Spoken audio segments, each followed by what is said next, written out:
పాట పాడుతుంటే ఈ దేశానికి చెందని వ్యక్తి, కళ్ళు లేవు, చెవులు లేవు, మాట్లాడితే ఎవరికి అర్థం కావు.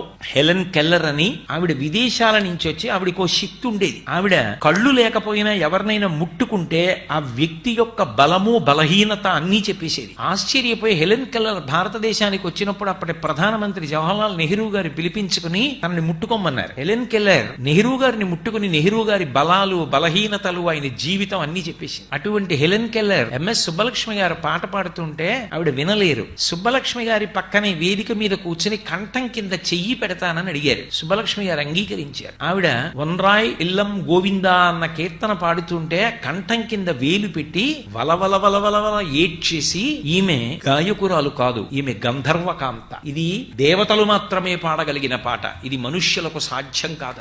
ఇన్ని కష్టాలలోంచి వచ్చిన ఎంఎస్ సుబ్బలక్ష్మి గారో తెలుసా? చిన్నతనంలో ఎంఎస్ సుబ్బలక్ష్మి గారిని ఇంటికి తీసుకెడుతున్నారు వాళ్ళ అమ్మగారు. ఆవిడ ఎంత కష్టపడి పెంచిందో మహాతల్లి. షణ్ముఖవడివు పేరు, మధురైలో ఉండేవారు. మధురై షణ్ముఖవడివు సుబ్బలక్ష్మి ఆవిడ పేరు. ఆ తల్లి ఇంటికి తీసుకెళ్లి అన్నం పెడితే కూర వేయడానికి పచ్చడి వేయడానికి లేక మజ్జిగలో నీళ్లు కలిపి పల్చటి మజ్జిగ అన్నంలో పోస్తే పక్కింట్లో మంచి వంటలు చేసుకున్న వాసన వస్తోంది. సుబ్బలక్ష్మి గారు హఠం చేశారు, నేను తినను, నాకు కూర కావాలని. కూర తినడానికి కూడా నోచుకోలేనంత దరిద్ర్యం అనుభవించినటువంటి తల్లి తరువాతి కాలంలో కోట్లు సంపాదించి తృణప్రాయంగా ₹1 తాను ఉంచుకోకుండా సమాజానికి దానం చేసి, అందుకు కదూ ఇప్పటికీ స్మరిస్తారు ఎంఎస్ సుబ్బలక్ష్మి గారంటే. ఎంఎస్ సుబ్బలక్ష్మి గారికి తల్లి మధురై షణ్ముఖవడివు అంటే ప్రాణం. అమ్మ అంటే అంత గౌరవం. భర్త సదాశివం గారంటే అంత గౌరవం. ఆవిడ ఒకప్పుడు ఇంటర్వ్యూలో విలేకరులు అడిగారు, మీరు జీవితంలో ఏం కోరుకుంటారని అడిగారు. నా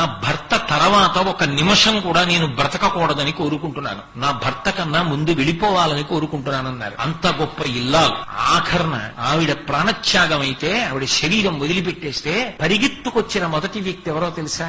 భారత రాష్ట్రపతి పదవిలో ఉండి విమానం ఎక్కి ప్రత్యేక విమానంలో చెన్నై వచ్చి ఆమె శవపీఠిక ముందు చేతులు కట్టుకు నిలబడి కందుల వెంట బాష్పధార కారుతుండగా అబ్దుల్ కలాం గారు ఒక మాట చెప్పారు, నాకు ఈ లోకంలో 3 తల్లులు ఉన్నారు. మొదటి తల్లి నాకు జన్మనిచ్చిన మా అమ్మ, 2వ తల్లి ఈ దేశమాత, 3వ తల్లి ఏ తల్లి సంగీతం వింటే నేను కష్టాలు మరిచిపోయానో ఆ సుబ్బలక్ష్మి గారిలో నేను తల్లిని చూశాను. ఇవాళ నేను ఇంకొకసారి తల్లిని పోగొట్టుకున్నానని శవయాత్రలో సుబ్బలక్ష్మి గారి శరీరాన్ని తీసుకెళ్తున్నప్పుడు ముందు నడిచి వెళ్ళాడు ఆయన భారత రాష్ట్రపతిగా.